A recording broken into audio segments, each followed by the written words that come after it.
80 жастағы Ташкенбай Музаппар қажылыққа алғаш рет аттанғалы отыр. Қандай жағдай болмасын, намазын қаза қылмауға тырысатын қария бүгінде 3 қыз 2 ұлды абыроймен өсіріп жеткізген. Қазір немере шөбересінің қызығына батып, Аллаға шүкіршілік етеді. Дегенмен ақсақалдың тағы бір арманы қажылық сапарға шығу еді. Ол арманнан орындауға перзенттері қолғабыс етіпті.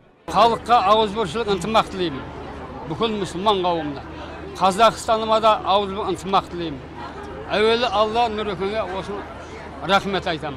Халықтың осы халыққа жағдай жасап, осынша тіршілік неғыл, ауызбіршілік ынтымақ нәсіп еткен тұрғанына рахмет айтамын. Қажылыққа баратындардың шығынын көбіне ұл қыздары көтереді, ал жағдайы төмен көмекке мұқтаж жандарға кәсіпкерлер қол ұшын созыпты.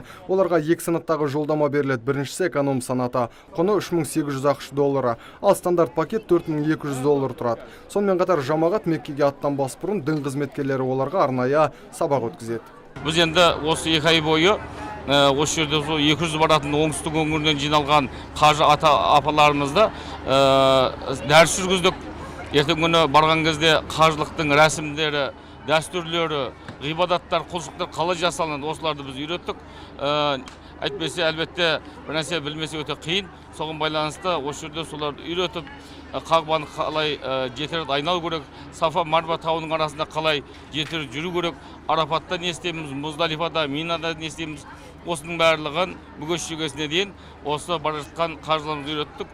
Барша мұсылманның асыға күтетін мейрамы Құрбан айт қарсаңында қасиетті Меккеге бара жатқандардың тілегі бір: мерекелі, берекелі, тыныштық заман болсын деп дұға етпек. Нұрсұлтан Тұрысбеков, Мұрат Адинаев, Абзал Тұрабеков, ТВК телеарнасының жаңалықтар қызметі.